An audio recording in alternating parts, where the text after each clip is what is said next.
Bitcoin use in military operations has been rising since the Ukrainian army received Bitcoin donations after Moscow started a large-scale operation against Ukraine in February 2022.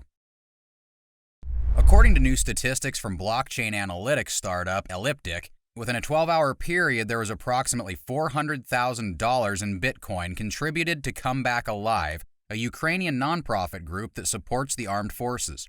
Elliptic reported that the crypto donations reached hundreds of thousands of dollars and has been poured into Ukrainian NGOs and volunteer organizations attempting to counter the Russian invasion. So how does Bitcoin benefit the military operations?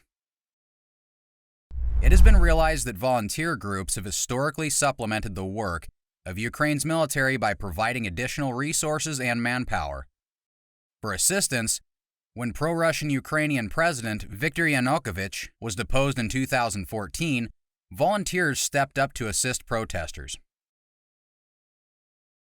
In order to provide support, these groups often accepted funding from private donations via bank transfers or payment applications. However, cryptocurrency such as Bitcoin has grown in popularity since it allows users to avoid financial institutions that may prohibit transfers to Ukraine. The volunteer groups and non-governmental organizations have collectively raised over $1 million in Bitcoin, and this figure seems to be rapidly increasing as donations pour in despite Russia's attack.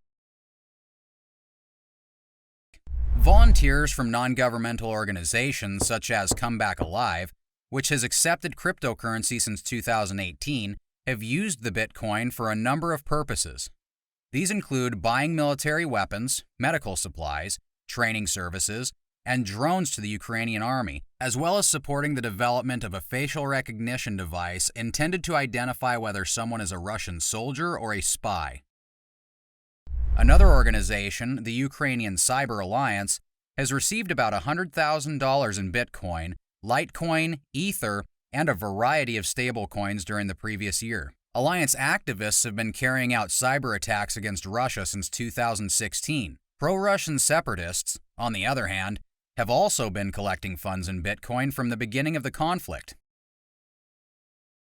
However, Patreon, a privately held firm, suspended the nonprofit's donation page after the invasion began, and individuals donated hundreds of thousands of dollars, of which was later restored to donors. According to London-based fintech data analyst Boaz Sobrato, some Russian authorities have stated that they are not closing down opposition bank accounts for fear of pushing them towards crypto fundraising, which is a lot tougher to control. But it is mainly because there is a long history of crypto fundraising for controversial causes, ranging from WikiLeaks to Russian opposition politician Alexei Navalny, who has also raised donations in Bitcoin. Despite the fact that donations poured into Ukraine as it braces for a Russian invasion cannot be accepted by the country's Ministry of Defense under the national legislation, cryptocurrency fundraising is becoming an increasingly important component of current conflicts all around the world. According to an MIT researcher, Jason Lowery, who is an astronautical engineer in the U.S. Space Force, Bitcoin can play a critical role in national security, and the U.S. should acquire Bitcoin to counter the impact of other nations potentially seeking to wean themselves off the U.S. dollar reliance. Ukraine has also made national moves to welcome cryptocurrency. Ukrainian President Vladimir Zelensky and the Ukrainian Parliament has struck an agreement on a law that legalizes and controls cryptocurrency. The law goes a long way towards lifting cryptocurrency out of the legal limbo it presently occupies, albeit it does not go as far as El Salvador's law, which has made Bitcoin a legal tender. El Salvador became the world's first government to accept Bitcoin in 2021, designating it an official currency alongside the US dollar and purchasing about 1,800 Bitcoin in the intention of boosting the country's economy and spurring investment. Several other nations in this area have also advocated for Bitcoin adoption, although they are waiting to see how El Salvador's controversial Bitcoin experiment plays out. In contrast, some lawmakers and authorities throughout the world are attempting to crack down on Bitcoin and cryptocurrency as a result of sanctioned Russian oligarchs and billionaires turning to Bitcoin.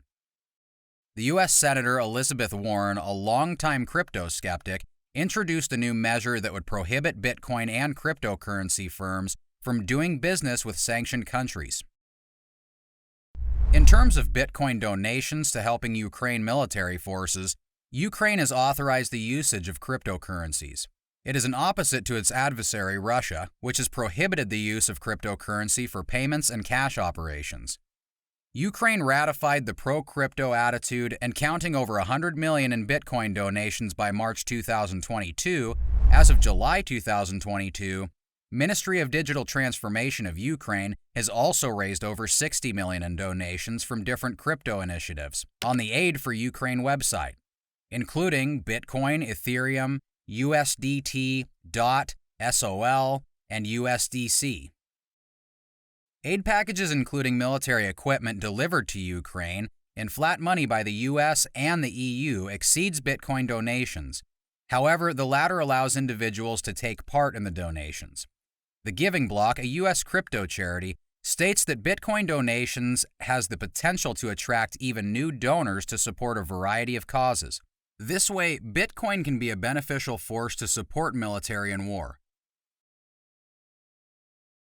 Another reason why cryptocurrency donations are valuable to Ukraine is because they are unaffected by geopolitical or macroeconomic circumstances. In this matter, Michael Chabanian, the founder of the Ukraine crypto exchange Kuna, highlights the loss of the Ukrainian hryvnia as a result of inflation. In addition, the speed with which bitcoins are transferred is another advantage. This is because Bitcoin transfers are often faster compared to validation of bank transfers between countries, which might take up to 24 hours.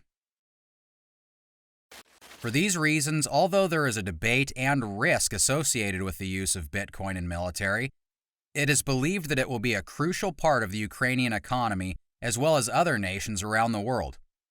According to Caroline Malcolm, head of International Public Policy and Research at Chainalysis, the war in Ukraine has forced governments to expand their knowledge on cryptocurrencies and their regulation. Such dialogues can benefit the cryptocurrency industry by resulting in proportionate and effective regulatory rules. In accordance to this, the U.S. President Joe Biden has issued an executive order seeking further clarification and direction on cryptocurrency regulation, demonstrating Washington's readiness to deal with an ever-growing and new asset class. So, do you think Bitcoin will be a very vital legal tender in the military now and in the future? Drop your comment below and let us know. That's all for today, and see you next time.